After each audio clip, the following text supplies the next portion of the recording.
All right, Shalom. This is Brother Gabar of the Lions Den Camp, located here in Jacksonville, Florida.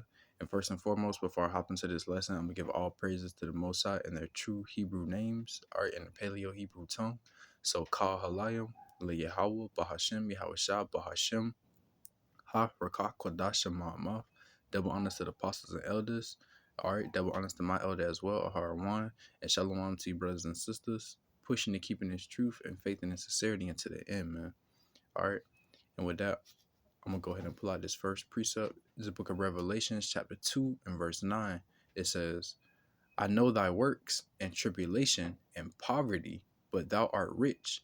And I know the blasphemy of them which say they are Jews and are not, but are the synagogue of Satan, man.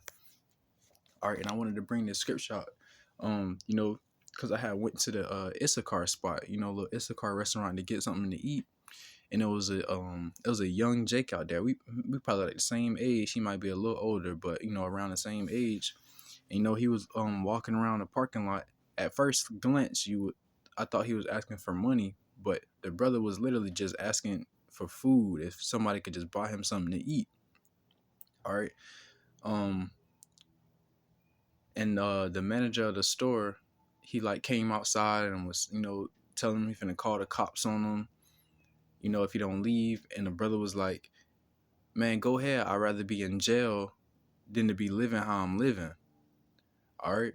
So I wanted to get the scripture, again, it says, I know thy works and tribulation and poverty, man, because that was an impoverished brother, man. You could tell it was not in a derogatory sense, but, his clothes, his appearance, that brother was impoverished for real. And had an empty stomach, man, literally just wanting something to eat, not begging for no money, nothing, just wanted something to eat, and I went out and I was talking to him, I relayed the truth to him, handed him a little something, and got him food. And, bro was just, and man, bro was just impoverished, man. Bro just wanted something to fill his stomach, nothing else. He was asking me if I know anybody got some work or anything like that, and I gave him the truth, because ultimately, like, yeah, we got to have those things that our body needs, food, water, and, things like that. But ultimately, man, what our people need is this truth and the knowledge and wisdom of Yahweh Hashem Yahweh Shah, man. Like that's how we can get healed, man. That's what's gonna bring us out of these situations, man. Having the faith and the knowledge of Yahweh Hashem Yahweh Shah, but also putting in the work to do those things which, those things, because we gotta have works with the faith, man. But again, it says, I know thy works in tribulation and poverty, but thou art rich, man. Because like I said, man, that brother was impoverished, man, in a very lowly condition, man. Literally like no hope. All right, but if he just knew, man, and he does now, because I told him the truth, but if he just knew and knows and believes on, man, we are Israelites, we are God's chosen people, man, the Lord's true name, man, he will understand that he is truly rich, man,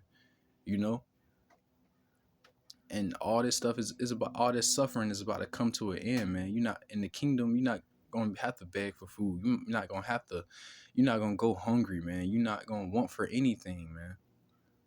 All right. I'm going to go to the book of James.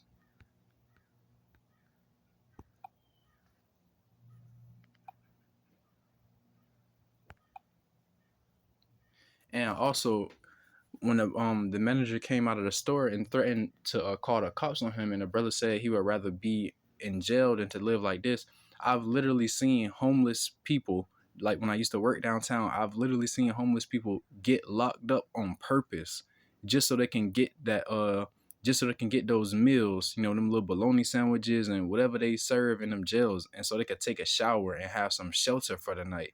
Like, I've literally seen homeless people get locked up on purpose, man. And that was the state that this brother was in, man, that he would literally be locked up in a literal jail, then be living how he living, man, just so he can get that food and that shelter and, maybe take a shower and have a bed to sleep on, Like that's impoverished condition, man. Um, kind of like a hopeless condition, man. But our people got to know, the Lord sees our tribulation, man. He see the things that we're going through down here. Or he sees our poverty, man. But at the end of the day, we are rich, man. And these trials and tribulations and the suffering on this side is only for a moment, man. And it does not compare to what we are about to receive. Salvation, the kingdom, rulership. A world without wickedness. All right. It's the book of James, chapter 2, and verse 15. It says, if a brother or sister be naked and destitute of daily food, and one of you say unto him, depart in peace, be ye warmed and filled, notwithstanding ye give them not those things which are needful to the body, what doeth it profit? All right. Exactly. So what would it profit if I just this brother is in need, man, of a little pocket change, man, something in his stomach, and I just walked up to him and said, you know, not giving him anything, but just saying, hey brother, be filled. May your stomach be filled, you know? Like what does that profit, man? If anything, he's gonna make him upset, because you in that condition, he probably would think I was mocking him or something, you know? But like I said, brought the brother inside, I bought him a meal, and that's not being the point though, but gave him a meal and a little something in his pocket, and then gave him the truth, man. Because you know like if you really sincere, you're gonna hear it in any case. But man, if you on an empty stomach, literally, like you ain't have food in days, you on an empty stomach, 9 times out of 10 you're not gonna want to hear nobody talking about anything but helping you out, you know so I gave that brother that those things that are needful for the body, you know to to to hopefully open up the spirit, man, to be more hearful to the truth, man. Because he got the food and the things he required physically, and then he heard the truth, man, and it was more susceptible unto him. Yahweh Ratazah, that brother remembers and take heed to those things that I told him.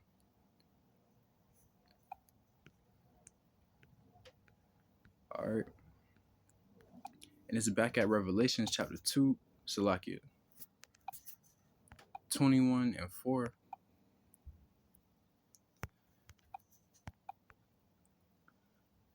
All right, and it says, and Yahweh shall wipe away all tears from their eyes, and there shall be no more death, neither sorrow nor crying, neither shall there be any more pain, for the former things are passed away, man. All right, and this is part of those riches we have to look forward to, man. Yahweh Shah wiping away all the tears and sorrow from our people, man. Because our people, so-called Negroes, Latinos, and Native Americans, we got a lot of sorrow and pain and tears in this captivity, man. Our people suffering, man. You know what I'm saying? And ultimately it's by our own hand, because we went contrary to the law, statutes, and commandments of Yahweh Hashem Yahweh Shah, but it's still, man, it makes you, man, it does something to the spirit, man, when you just seeing your people in these conditions, you know, and having the knowledge that we are the Lord's chosen people, man. This sort of lowliness was not even intended for us, man, but rather came about from us being disobedient, you know. But this is something we have to look forward to, man. Yahweh Shemi Hawashah wiping the tears and pain and sorrow away from our people, man. It says, neither shall there be any more pain. All right, we're gonna have nothing but praise and rejoicing in the kingdom, man, and in this world to come, man. Our people won't even know what, man, our people won't even know what tears, well, maybe tears of joy, but our people won't even know what sorrow and pain is in the kingdom, man, once we receive salvation from this place. You know what I'm saying? And literally the pain and sorrow of this place being in captivity.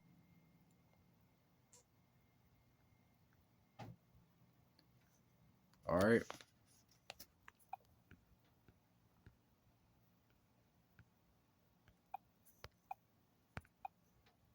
So again, I'm gonna get Revelations 2 and 9. I know thy works and tribulation and poverty, but thou art rich, man.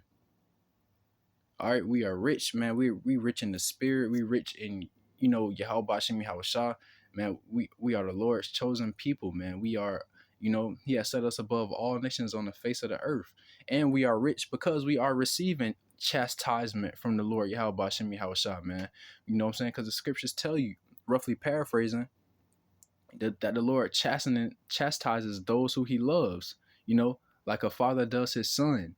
And I know when I was a little kid, it's funny because being in the truth, you understand it more. But when I was a little kid and you do something bad or you get in trouble and your parents whoop you, man, that was a display of love. They trying to correct your actions. If they didn't love you, they would have let you keep going down that path or keep doing those things, man. All right. But it's even a blessing that the Lord is chastising us and putting us through uh this poverty and pain and sorrow, man, ultimately to chastise us, to correct us. And that's a part of those riches, man, because the Lord not chastising these other nations, especially Esau, the so-called Caucasian race. He letting them run free and wild, man. So ultimately could receive that ultimate judgment. You know what I'm saying? Them 200 million nuclear missiles destroying them and this place. All right. And then going into captivity for 1,000 years, man. Hardcore bondage. All right. The Lord is having mercy on us, man, giving us a chance to correct ourselves, man, and turn back unto him. All right. And with that, I'm gonna say shalom.